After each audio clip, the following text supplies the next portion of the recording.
A todos que adquiriram este audiobook, nós estamos trazendo uma entrevista exclusiva com o professor Valdo, que é o autor deste livro Projeções da Consciência. Então, neste audiobook, você também tem acesso a este material em áudio e vídeo. E agora nós vamos conversar com o professor Valdo Vieira sobre os motivos que levaram a escrever esse livro e o resultado para o leitor e para o ouvinte. Professor Valdo, bem-vindo. Olha, é uma satisfação estar aqui com vocês e falar sobre projeções da consciência depois de tantos anos, não é isso? Porque o processo tem mais de 30 anos, na verdade já são mais de 3 décadas. Agora, o que se faz? Com projeções da consciência, eu quis mostrar durante 6 meses, quer dizer, meio ano, ainda no fim da década de 70 para 80, o que eram as minhas projeções pessoais. Eu já conhecia, durante muito tempo, desde rapazinho, eu conhecia os processos de projeção. Eu comecei a ter projeção já garoto. Aos 9 anos eu firmei as minhas experiências e chancelei o processo. Então comecei a ler muito, fiz a minha biblioteca com isso, e depois de centenas de livros, de autobiográficos, de exposição das experiências pessoais de projeção, eu falei assim, não, agora eu vou publicar algumas das minhas. Eu fiz milhares de projeções.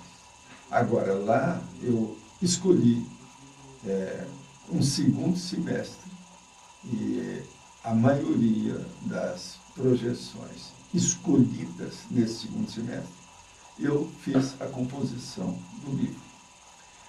Agora, o que se passa?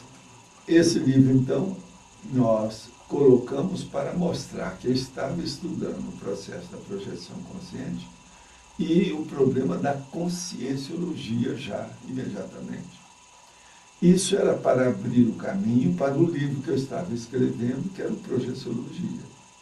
Ele, então, foi uma espécie assim, de batedor que foi na frente, um escuca, um guia, para abrir o caminho para o Projeciologia. Por quê? Se eu publicasse, muita gente não ia entender. Entende? Eu, por exemplo, que não trabalhava antes diretamente com o assunto, me tornar de uma hora para outra um especialista dentro do assunto. Porque o livro que eu ia publicar, que eu só terminei mais tarde, eu demorei 19 anos para fazer a Projeciologia, ele, então, me exigiu muita experiência, muita observação, os dados todos que eu tinha, inclusive tinha bibliografia. Já o Projeções da Consciência, ele era muito importante porque era um livro autobiográfico, como eu jamais havia escrito. Eu já tinha publicado, naquela ocasião, 26 obras, mas de base psicografia. Mas ainda não tinha escrito nada que fosse da minha lavra para o processo autobiográfico. Então, essa autobiografia baseada em projeção, eu quis seguir a linha dos projetores conscientes internacionais que sempre fizeram as experiências, entende? Expondo o processo depois, de acordo com o temperamento de cada um. Homens e mulheres fizeram isso. Agora, com isso eu pude abrir o caminho e o povo entendeu o nível que eu comecei a fazer as minhas pesquisas e investigações a partir da publicação do livro. A importância do projetor iniciante, professor Valdo, anotar as suas experiências agora, quando está lendo o livro, lá no livro seja. Eu dei todas as técnicas para uma pessoa fazer as projeções e registrá-las. Então, você veja que no livro, por exemplo, tem o processo do horário, como é que está o tempo, temperatura, todas as influências do, vamos dizer, do holopensene, da atmosfera de vida, do ambiente que a pessoa desenvolve aquelas experiências. Por quê? É muito importante nós sabermos quais são as experiências intrafísicas para relatar vivências extrafísicas. Porque uma coisa interfere na outra. Agora, o que interfere mais nisso tudo é o processo intraconsciencial. Em particular, os atributos mentais somáticos. Dentre eles, o mais sério é a holomnemônica, ou seja, a memória da pessoa. Isso é importantíssimo. Por quê? A maioria das pessoas não tem uma memória boa aqui nessa dimensão respiratória. Eu chamo isso de dimensão respiratória, que é onde você tem um corpo que você é obrigado a respirar sem parar enquanto você está aqui. Então, nessa dimensão respiratória, intrafísica, material, nós somos obrigados a ter uma certa memória. Por quê? Se a pessoa não tem memória, ela não tem personalidade. O ego desaparece. Agora, o pior da história é que a maioria da humanidade tem uma péssima memória. Há um esquecimento quase que onipresente nas coisas. Então, é necessário haver o processo do registro. Mas muito mais sério do que isso. Para uma pessoa ter a lembrança extrafísica, que é uma retrocognição impermissiva ou projetiva, seja do projetor consciente, projetado, lúcido, ou se não, da consci, que se transformou em consciex recém-chegada à intermissão, quer dizer, depois da dessoma, após dessoma. Agora, então, o que se passa? Numa condição dessa, o mais importante para um projetor é justamente ele apurar a sua memória integral das coisas. Principalmente, não só a memória recente, mas a memória de detalhes. Porque, extrafisicamente, é muito difícil o projetor ou a projetora conscientes, eles guardarem, por exemplo, determinado detalhe mais sério daquilo que ocorreu com ele. É tanto que eu mesmo explico, depois eu fiz o projeciologia, entrei em mais detalhes com isso, mas lá no Projeção da Consciência, eu já monto como é aquele trabalho de cada episódio que a pessoa tem. Porque na projeção começa a pessoa tendo algum flash. Depois aquilo aparece um episódio. Aquele episódio, então, às vezes vem outros episódios. Quando aquilo se reúne, forma como se fosse um capítulo maior, um episódio maior. E aquilo vem a série. Com o passar do tempo, a história fica definida e aquilo se prolonga. Então, é necessário colocar os detalhes para a pessoa entender. Então, o diário de experiências extrafísicas é importantíssimo. E outra coisa séria, quando a pessoa sai do corpo, a primeira coisa que ela tem que estudar é ver se ela grava qual foi o pico mais sério da experiência que ela teve com a expressão ou fato, aquela ideia que fixou, que é a chamada, no caso aí, a palavra-chave, você está entendendo? Dentro daquela experiência. Então, por exemplo, às vezes é difícil de guardar um nome, a denominação, o nome próprio. E outra coisa, uma das coisas mais difíceis, é a data, o número que houve lá. Agora, então, com o passar do tempo, eu me acostumei com isso. Então, eu chegava no lugar, a primeira coisa que eu procurava fixar e pensava fora do corpo, lá, durante a experiência, eu pensava várias vezes naquilo, eram os números que eu via e o nome, que também eu participava lá, que havia algum nome. Então, para fixar o quê? Aquele ponto crucial, o busilis, o nó górdio da experiência. Isso vai aumentando o grau de lucidez? Cada vez mais. Agora, a primeira coisa que a pessoa tem que ter é o seguinte, quando ela está fora do corpo, ela tem que ver, em primeiro lugar, ela se sente alguma insinuação, um lampejo, dá a ela a consciência que ela está fora do seu corpo humano. Então, a primeira coisa, ela tem que exteriorizar a energia para ver onde ela está. Ela tem que se localizar, se for possível, que às vezes não dá. Mas ela tenta. E outra coisa, ela vê se ela tem companhias. Que companhias que são? Qual a qualidade dessas companhias? É aí que ela vai ver se tem amparador, se tem assediador, se tem assistido para ela assistir. Então, isso tudo é muito importante e tem que ser feito direto. Agora, antes disso, ela tem que ver de que modo que ela está se manifestando. Ela está se manifestando pelo psicossoma ou o mentalsoma direto, que é raro, mais difícil, complexo e não é fácil. Então, o que se passa? Ela vê, a maioria é pelo psicossoma.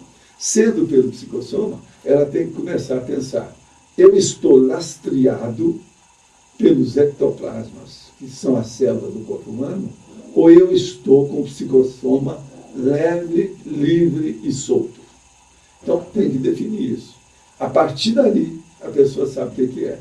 Se ela estiver lastreada, vai ser difícil dela sair de onde ela está. E vai ser muito mais fácil ela retornar para o corpo. Se ela não estiver lastreada, ela pode vomitar, ela sai, ela pode ver, por exemplo, um local-alvo. Que aí é que ela começa a pensar nos alvos. Pode ser um local-alvo, uma ideia-alvo, uma pessoa-alvo, uma consciência-alvo, e por aí vai. Um holopensene-alvo. E ela tem que evocar aquele local, aquela ideia, e procurar seguir o processo. Então, de modo geral, já no Projeções da Consciência, eu já dou as indicações dessas técnicas todas. Mas isso eu só pude aprofundar dentro desse verdadeiro tratado que eu fiz com mais de 1000 páginas, que é o Projeciologia. Professor, 2 pontos que certamente tanto os leitores quanto os ouvintes devem se deparar. Primeiro, medo pelo fato do desconhecimento. E depois a euforia quando está projetado. Sim. Qual é o ponto para se evitar tudo isso? O ponto mais sério que tem que evitar é o medo. Se uma pessoa tem medo, ela não deve pensar em projeção consciente. Vai esquecer isso. Se ela tem medo de problema extrafísico, se ela tem medo de aparecer lá um assombramento em cima dela, uma assombração, qualquer coisa nesse sentido, isso é bobagem. Isso aí é uma reação infantil e a pessoa não está preparada para fazer projeção, ela não deve perder tempo com isso. Ela deve procurar estudar o estado vibracional, mexer com as energias para aumentar a autodefesa dela. Com isso, mais tarde, ela pode fazer o encapsulamento, ela se defende melhor, aumenta a proteção dela. Então, o medo exclui a pessoa do processo de projeção. É bobagem insistir com isso, é perda de tempo. E oportunidade, energia, companhia, tudo. Agora, do ponto de vista da euforia, a pior coisa que tem é a relutância da pessoa de voltar ao corpo. Então, por exemplo, uma pessoa tem uma projeção assistida. Então, ela tem toda aquela monitoria de um amparador, que é um técnico extrafísico, ajudando a ela a deixar o corpo e manter a lucidez.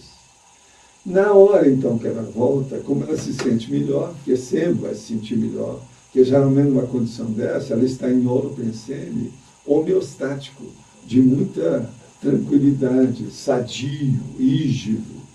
Então, ela não quer voltar. Se ela reluta, essa relutância em voltar, se ela refuga essa, entende, como uma reação, que ela não quer voltar, isso o amparador não vai ter mais confiança de tirá-la do corpo. Ele não vai se esforçar mais para ajudar essa pessoa. Então, isso é negativo.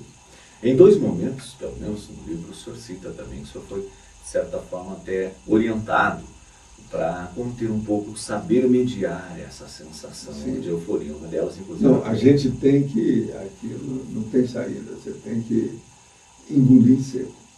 É a saída, não tem outro jeito. Agora, o problema todo é o seguinte. Há uma condição da projeção assistida por amparador que ela é muito positiva. É quando eles permitem que você vá lastreado pelo psicossoma, você faz assistência e desafoga o seu psicossoma. Então você joga fora o lastro de matéria que ainda tem nele, através da assistência que você exterioriza a energia e o ectoplasma. Na hora que faz isso, a sua lucidez se amplia. E eles dão liberdade para você fazer um bordejo extrafísico à sua vontade. Eu explico isso lá no livro. Então, com isso, você pode sondar, fazer pesquisa, ver uma série de coisas numa condição de muito mais equilíbrio. há certas condições dessas que a pessoa já recuperou os pontos, que são as unidades de lucidez. Então ela fica mais lúcida, inteligente, mais desperta, extrafisicamente, do que aqui no vídeo daqui. As projeções deram ao senhor uma confirmação personalíssima do seu trabalho a cumprir aqui nessa existência. Quem fizer as projeções também poderão ter essas confirmações? Eu penso que o que eu fiz, isso é acessível a qualquer pessoa que não tenha medo. Se ela não tem medo de enfrentar o que é novo, a neo-experiência, a neofilia. Se ela é neofílica, tudo bem. Agora, se ela é neofóbica, se ela tem medo da coisa nova, ela não deve pensar nisso. Então, qualquer um outro, homem ou mulher, inclusive rapaz, menino, adolescente, teenagers, qualquer um pode sair do corpo lucidez.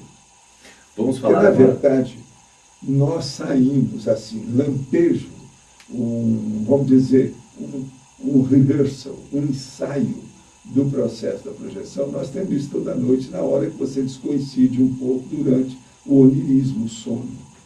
O sono já é como se fosse assim, um irmão gêmeo da projeção. Ou a projeção é irmão gêmeo do sono.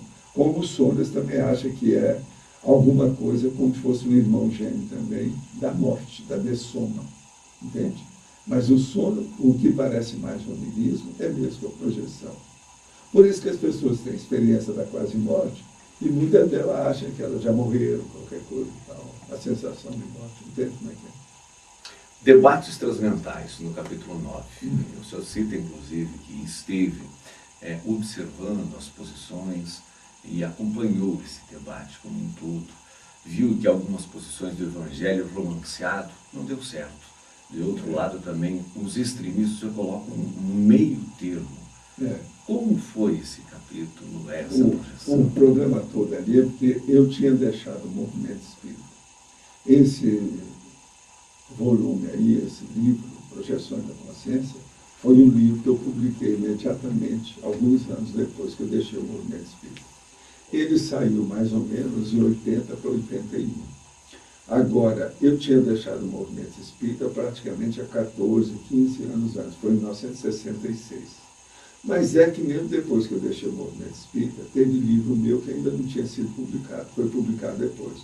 Um deles era do Carol Van Dyne, que foi publicado em 67. Agora, então, eu tinha que mostrar qual era, porque todo mundo queria saber o que eu estava fazendo. Porque tinha deixado o movimento espírita, dentro da liderança do movimento. Tinha levado o movimento espírita para os Estados Unidos e para a Europa, junto com o Chico. Antes não tinha, ninguém tinha feito isso. A gente é que levou. Então, a hora que aconteceu isso, todo mundo queria saber. O Valdo que fez tanta coisa durante 28 anos no movimento espírita, e 10 anos com o Chico Xavier, o que ele está fazendo hoje? Então, aquele foi o livro que eu publiquei para mostrar o que é que eu estava fazendo. Nessa condição, então, naquele ínterim, que é o processo do o interregno entre o processo de deixar o movimento espírita e assumir o processo da projeciologia, da conscienciologia logo em seguida, e junto, o que é que se passa? E eu tive muitos contatos extrafísicos com o povo. Do jeito que tinha os espíritas, que eram meus colegas, companheiros, aquilo que eu chamo de confrades, você está entendendo? No movimento espírita, eles vinham saber o que eu estava fazendo. Eu já tinha deixado o movimento espírita, eles me chamavam, me convidavam para ir em certas instituições, centros, etc. No Brasil, até no exterior, na Argentina, por todo lado. Mas eu nem sempre podia atender a esse pedido, porque eu não estava mais no movimento. Então, era muita gente que queria saber. A mesma coisa acontecia extrafisicamente. Entende? Então, eles vinham atrás de mim para saber o que eu estava fazendo. Consciências que eu conheci antes deles morrerem, deles dessomarem, etc. Então, havia uma coordenação nessa condição, nessa época, nesse período, que eu tinha que expor a situação. Dentre essas coisas, eu comecei a ter experiência fora do corpo com esse povo que tinha sido espírita, para eles entrarem na conscienciologia, que é muita gente desse povo, por exemplo, que veio aqui para Foz, que tem 654 pessoas que vieram para cá. Então, você veja, no meio desse, muitos deles participaram dessas reuniões. Agora, o melhor da história. Eu deixei o movimento espírita em 66. Mais ou menos, a partir do início da década de 70, nós começamos a trabalhar com o pandeiro. E aquilo foi até 85.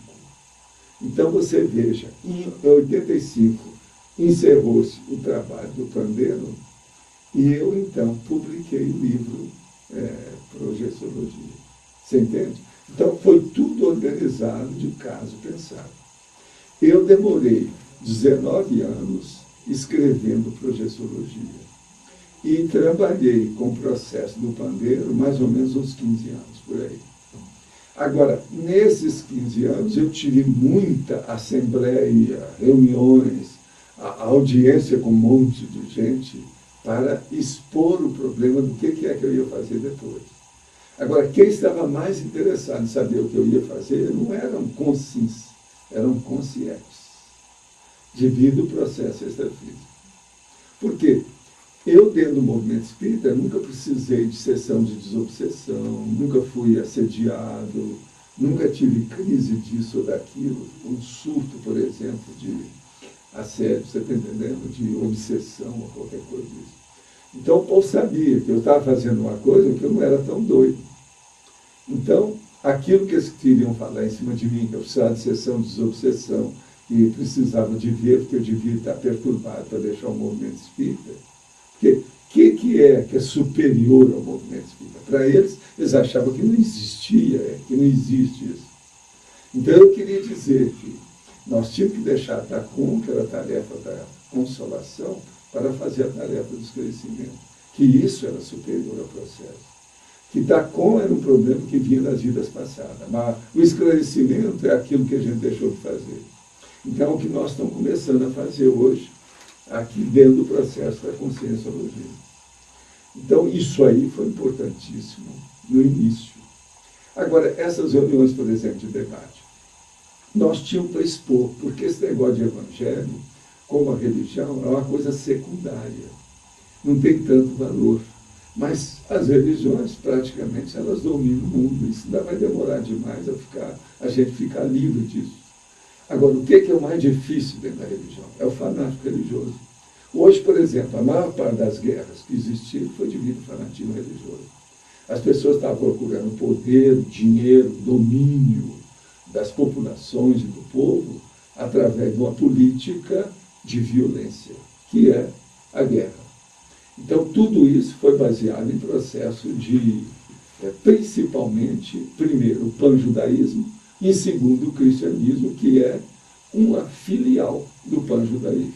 Agora, o panjudaísmo é que criou todas essas outras áreas, inclusive, por exemplo, o islamismo atual, que tem o homem-bomba, a mulher-bomba, o gestante-bomba, o menino-bomba, que é uma loucura total em matéria de fanatismo.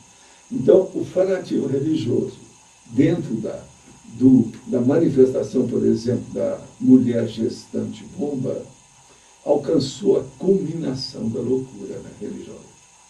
Agora, isso aí tudo, nós fizemos muitas reuniões fora do corpo para explicitar essa realidade. Então, uma pessoa que me conhecia, do ponto de vista espírita, veio a me ver de outro modo. Outra pessoa também que me conhecia na condição de Zéfiro, que eu já trabalhava antes, já em várias intermissões anteriores, eles vinham também para saber agora o novo trabalho que nós estamos fazendo na Terra, nessa vida, e deu com esse corpo do Val. Então isso aí criou um auê, você está entendendo? Houve muito, chamou muita atenção. Tinha assembleias dessas que nós fazíamos no pandeiro, que aquela que eu relatei, eu pus só aquelas essenciais, preliminares, para o povo ficar sabendo para não criar problema. Mas as que eu fazia lá, às vezes tinha 800 consciências. Não era fácil. E outra coisa, aquilo tudo era organizado a partir de cerimônias com evoluciólogos e os amparadores.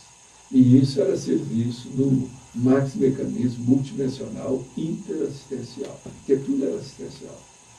Dentro do livro Projeções da Consciência, dentro desse livro, qual foi a projeção mais marcante para a sua É a última, que eu até coloquei lá e coloquei também uma nota, que eu tirei fora da cronologia das experiências para colocar no fim. Observa lá que tem observação. Que tipo de degrau ou gargalo evolutivo o senhor teve que superar para ter essa projeção? Não, o meu caso todo foi o seguinte, foi depois que eu tive a experiência, o impacto que aquilo deu em mim. Como é que eu podia manter o equilíbrio depois daquilo? Sabendo que eu sou uma pessoa aqui com sim, etc., corpo animal, essa situação toda. Porque o que eu percebi foi isso. Uma consciência livre se manifestando. E eu projetado fora do corpo inteira lucidez. Entende? E eu vi as consciências que estavam lá, a situação toda. Então, eu falei assim, eu não sei quando é que eu posso ter uma outra experiência dessa. Porque mesmo como uma consciência, quer dizer, uma consciência que já dessomou esse fenômeno, ou essa ocorrência, ela é muito rara e difícil. Então, agora, eu tendo isso numa condição de consciência, é uma coisa excepcional. Eu não sei, por exemplo, se eu tive isso em vidas anteriores.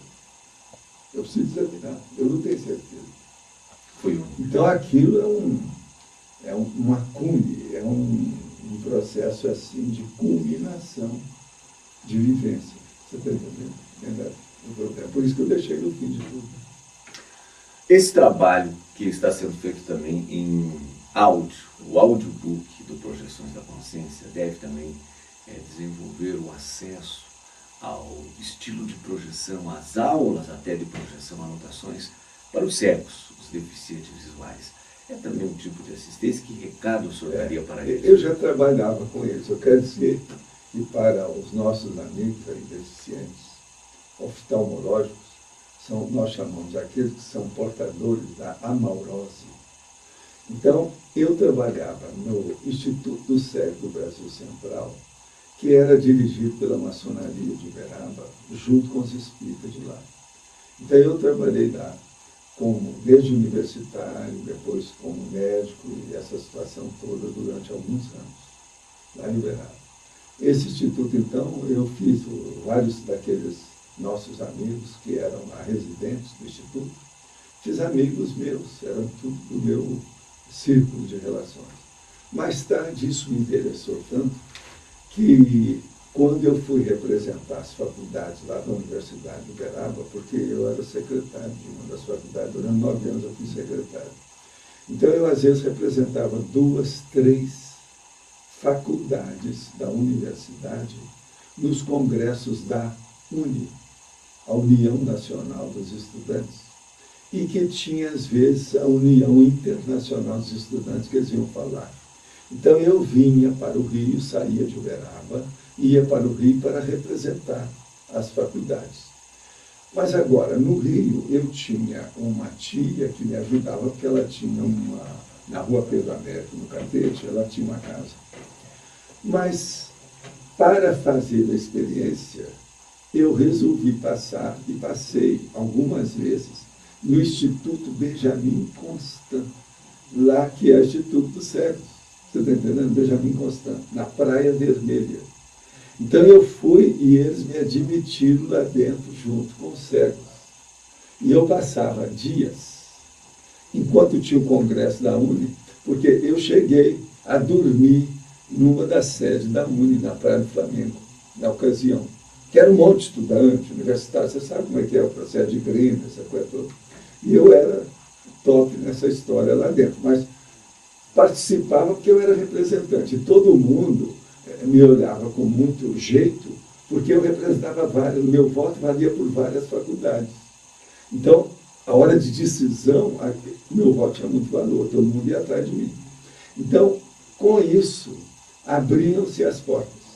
Então, eu tive esses congressos de processo estudantil com relação com a UNE, lá no Aterro do Flamengo, e estive no Instituto Benjamin Constant algumas vezes. Agora, lá no Instituto, uma das coisas que mais me dava, aquilo me deu um impacto, que lá tem, eu acho que até hoje tem muitos anos eu não apareci lá mais, mas tem uma escada enorme que dá para o primeiro andar, do térreo para o primeiro andar. E eu vi aqueles caras subindo e descendo aquilo sem pegar nada, nem no corrimão, mas numa velocidade, uma loucura. Eu falei assim, gente, mas aqui então tem mais gente, não sou só eu que não sou cego, tem mais gente. Aí eu fui olhar, não era tudo cego. Todos eles não enxergavam nada. E desci e subi essa escada numa velocidade que eu não conseguia fazer. Então eu falei assim, como é possível? Aí o meu interesse tudo nisso era ver a extensão das nossas reações, dos nossos instintos, dos nossos estímulos e das faculdades físicas que nós temos. Então é muito importante você estudar a maurose. Então, por exemplo, o cheiro aumenta para o cego, a vibração que tem no ar, ele sente o processo mais do que a gente, entende? Agora, teve alguns cegos que eu estive examinando, tinha um deles, por exemplo, que era intelectual, uma fera em matéria das coisas que ele sabia, e esse problema todo, ele era poliglota, e era médium, entende? E ficava incorporado, de incorporação, e aquilo era impressionante. Esse nós trabalhamos com ele muito tempo na Casa do Cinza, que a gente ajudou a fundar, que era um centro espírita específico em matéria de pesquisa de ectoplasmia, de efeito físico. E esse era o professor Kleber Novaes. Ele era cego também, não chegava quase nada, tudo difícil. E, no entanto, o homem era uma cabeça intelectual. Havia um outro que ele era considerado o cego que não era cego, porque ele não tinha os olhos. E ele enxergava igual a gente. As reações que ele conseguiu, você está entendendo? Em matéria de instinto, as reações instintuais, superavam a deficiência visual. Agora, esse era impressionante, todo mundo sabia que ele era assim. Ele andava sempre muito bem vestido, de gravata, e às vezes até de chapéu. Sabe como é que é? Atravessava a rua, nunca deu nada, nunca perguntou para ninguém. E os carros tudo passando, ele atravessava na hora certa, tudo certo. Nunca teve um acidente. Esse era impressionante. Mas esse era um médium, ele era um sensitivo. Só que tem que não exercia o problema dele. Ele era um intelectual só. O outro não, era intelectual e exercia. Então, a gente comparava um com o outro para ver como é que era. Outros que eu andei analisando também no Instituto, principalmente esse de Uberaba, eram os grandes musicistas, os músicos, que tocavam acordeon, por exemplo. E outra coisa que eu queria examinar é o processo do cego, que tem reações psicomotrizes. Uma delas, que é muito séria, é aquele que mexe assim ó, com a cabeça, igual aquele Ray Charles. Ray Charles. Lá no Instituto havia 3. Um era impressionante, que ele só conseguia tocar a sanfona dele, grandona, o acordeon, mexendo o tempo todo. Então, ele equilibrava o movimento da música com a cabeça. Esse era impressionante. Muito mais sério que o Ray Charles. Então, isso tudo nós estudávamos para ver. Agora, outra coisa séria. Havia muitos deles que chegavam a fazer a projeção consciente. Agora, o que é que se passa? O cego que começa a ter a projeção, o que ele sente? Ele começa a ver os vultos. Agora, é muito importante a hora que você encontra um cego de nascença que nunca viu uma pessoa, que ele começa a ver o vulto fora do corpo. Isso é impressionante. No Rio, havia um que era muito bom nisso, que andou estudando as coisas todas, com cego, etc. Para ver, que é muito raro. Você vai encontrar, a maioria dos cegos não tem projeção consciente assim, que você possa confiar na experiência dele. São raros. Mas eles tudo me chamava muita atenção. Você está entendendo? Agora, então, a gente lançando isso é uma beleza. Você sabe que eu tenho livros psicografados que estão em braille, né? Para o povo. É livro que foi traduzido para o braille. Um deles é aquele Bem-aventurado Simples. Esse tem muitas edições em braille, em vários lugares no Brasil. Havia uma senhora que fazia isso para a gente. Entende? Passava por braille. Então tem várias edições de livros meus em braille. Há muitos anos, isso é mais de 50 anos. Entende? E para brindar todos que estão adquirindo esse audiobook, senhor poderia nos contar uma projeção inédita, os números que o senhor tem? Não, a projeção é o seguinte, das coisas mais sérias que tem, é o que eu queria ver também logo nessa ocasião, mas mais tarde eu tive projeções mais avançadas. Mas uma coisa séria era encontrar com os ex-cegos, extrafisicamente. Então, isso é impressionante. A hora, por exemplo, que você levava para umas comunex avançadas junto com os amparadores. Então, a pessoa, ela saiu do corpo, por exemplo, recentemente, ainda não está muito alterada, e você fazer com que ela se desperte para ver aquilo. Isso é impressionante. Eu vi isso algumas vezes, na época do pandeiro. O pandeiro era uma comunex extrafísica transitória, de transição. Ela era efêmera, ela durou pouco. Agora, o que se passa? É como se fosse um camping, você está entendendo? Mas muito bem feito, um local grande para fazer uma assembleia, uma reunião enorme.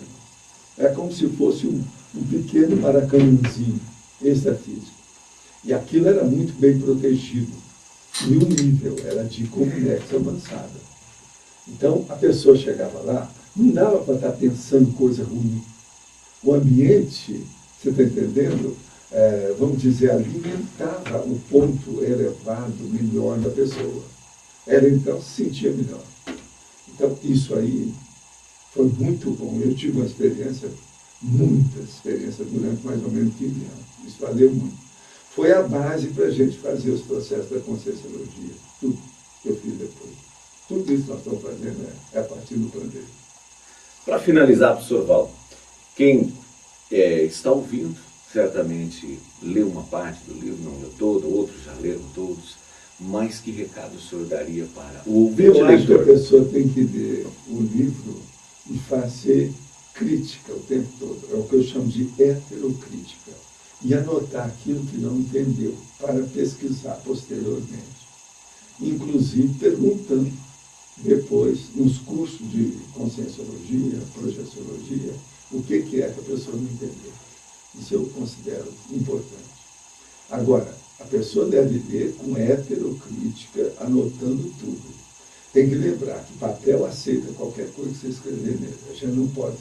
Tem que ter o princípio da descrença. A descrenciologia, para a pessoa crescer melhor, andar mais depressa, ela potencializar as suas investigações e pesquisas. Aquela regra tradicional, não acredita em nada. Nada. Tem as suas próprias Tem as experiências. suas próprias experiências com lucidez. Professor Valdo, muito obrigado pela sua entrevista, não. pela sua disponibilidade mais uma vez, esse desprendimento muito grande em estar junto com a comunidade, procurando a evolução, essa comunidade terráquea. Obrigado.